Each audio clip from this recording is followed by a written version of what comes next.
Hey guys, how's it going? Derek Crick here with another oilfieldbasics.com video blog. Today we're going to be talking about microannulus, what it is, what causes it, and some remediation options. And with that is going to be a focus on Renegade's brand new casing expansion tool. So I'd like to thank Renegade for sponsoring this episode, for helping us bring this material to you guys.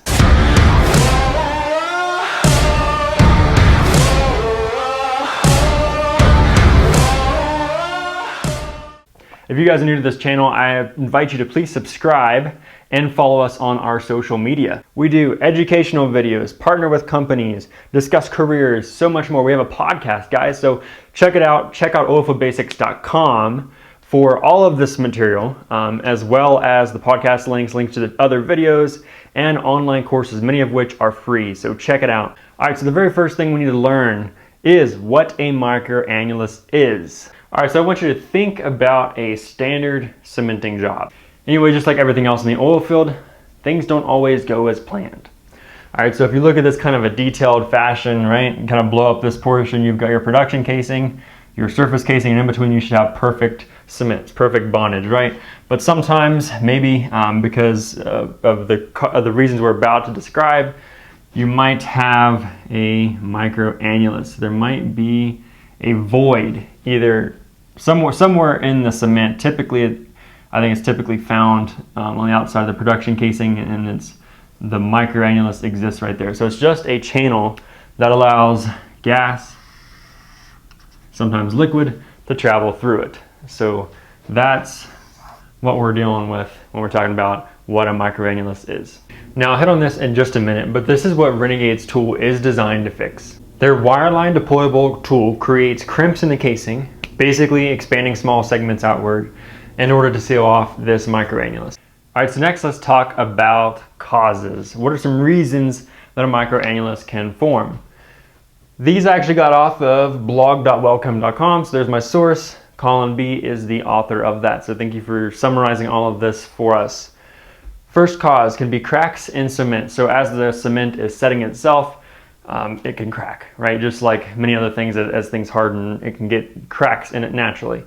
Second thing, inadequate cleaning. So if the outside of your casing or inside of your outer casing is not very clean, or the formation, basically if a good bond isn't created because of junk in the way.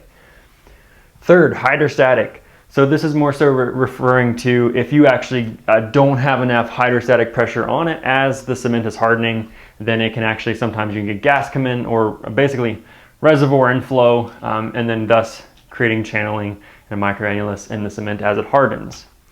Fourth, I believe this is probably the more common, at least the common theory of a lot of the modern day issues of microannulus on new wells. So when we have expansion and contraction of the casing itself. So as things heat up or cool down, as you're pumping fluids or not pumping fluids anymore, or especially in the hydraulic fracturing process, whenever you are applying thousands and thousands and thousands of PSI of pressure inside your casing, it can sometimes even make that casing swell out. So then whenever you're done fracking, you let off of it.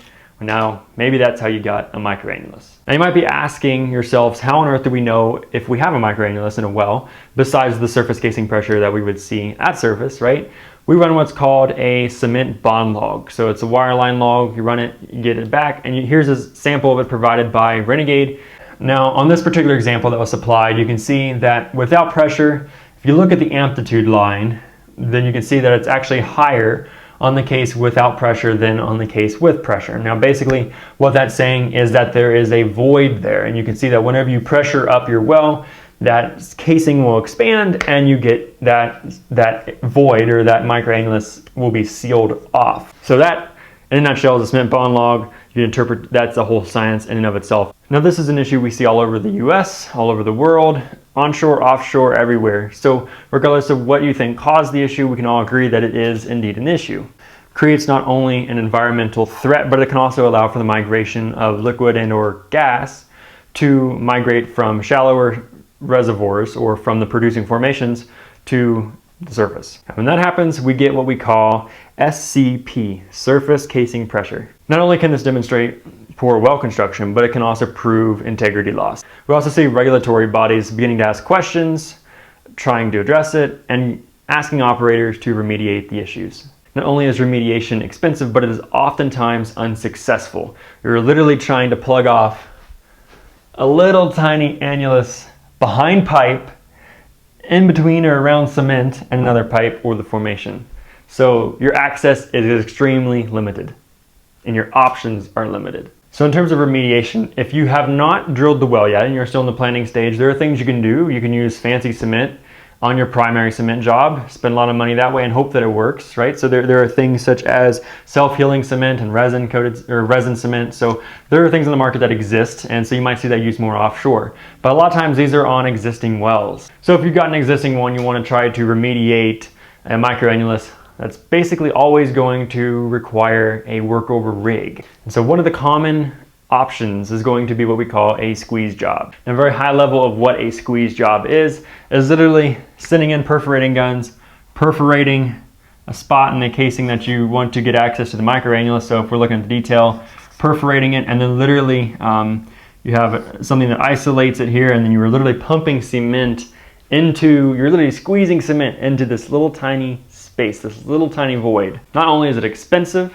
and requires a workover rig and perforating guns, it literally creates a hole in your casing, and also you're applying pressure whenever you're doing it. So your casing can swell perhaps and kind of collapse that microannulus, and it's going to be hard to determine where that cement's going to go. Now the good news is that Renegade is launching a new tool that hopefully better remediate this issue at a lower cost and a higher success rate. So there must be a modern way to solve the problem of annular issues, and we've come across it with a CET.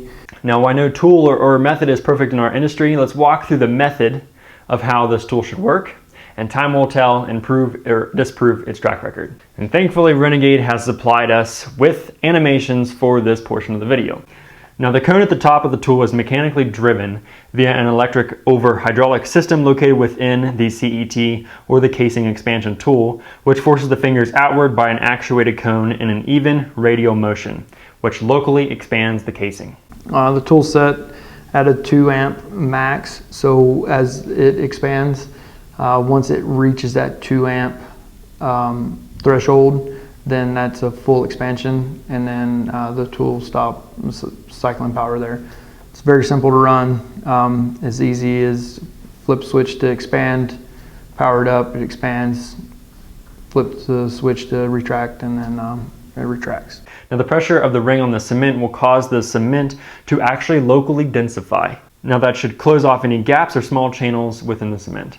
And one thing to note is that this is all plastic deformation, okay? So without getting too technical about that, literally that means that it produces a permanent change in the shape or size of an object, but without fracture. Now when they run this tool, they do a series of 3 what we call crimps. They'll crimp it in the bottom of the area, the top, and then they'll come back and then they'll do it in the middle. Now that would help make sure that the cement doesn't actually move uphole or downhole as you're applying pressure on certain areas. So they do bottom, then top, and then the middle to make sure that that channel is sealed.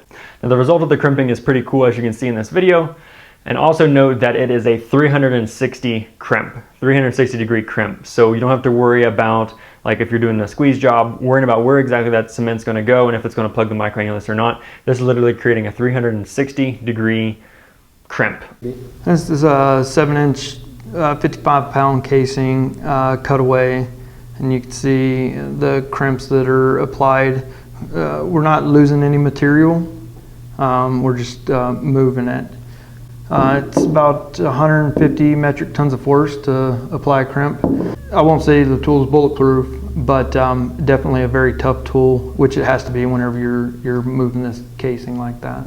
Now it's also good to note that a casing collar locator can be ran across the area of crimps to verify that the operation was a success. Now obviously there are many benefits of using the CET tool to remediate microannulus, including, you don't need a rig, all you need is wireline. You don't have to perforate, you don't need any high pressure pumps, you don't need near as many people to be involved with the process. You can run within a variety of size of casings, and also should hopefully be done at a reduced cost. You need less equipment, less man hours, all of these things combined, less cost. No ID reduction, no sacrificial parts, we're not leaving anything behind. Fully reusable, we can apply as many crimps in a well in one shot as we may need to. The other critical thing too is that it is done at normal well conditions, so you don't have to pressurize up your well to take care of this issue, because if you pressurize it up, then you can risk sealing off the microannulus and then not having anything to pump into anyways. So kind of stabbing yourself in the back. And just like me, your biggest question is probably going to be, well, what does this do to the casing, or what does this do to the cement? Does that degrade the integrity of it so that you can create another issue? Lab testing has proven that we're not deteriorating the cement in any fashion, and the same with the casing. FEA testing's been done, as well as burst testing. You can see the blue line is plain pipe without any crimps, and the orange line is a dented piece of casing.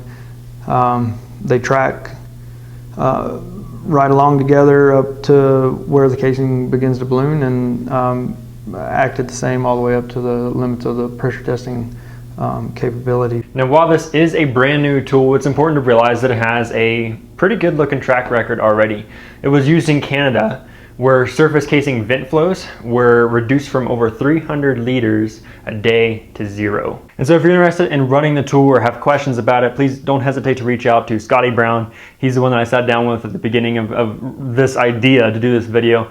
Literally walked me through it, and you've seen clips of him throughout the video. Don't hesitate to reach out to him. We're a little in front of the curve here, just trying to bring awareness to the tool and generate a little interest and start letting companies know, hey, we've got a cost-effective means to tackle this issue.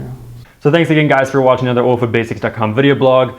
As always, if you like these types of videos, if you like what we do, like what we're about, please subscribe, like the video, share it with a friend. If you have any questions, please comment. We'll try to get back with you. And with that said, guys, we will see you in the next video.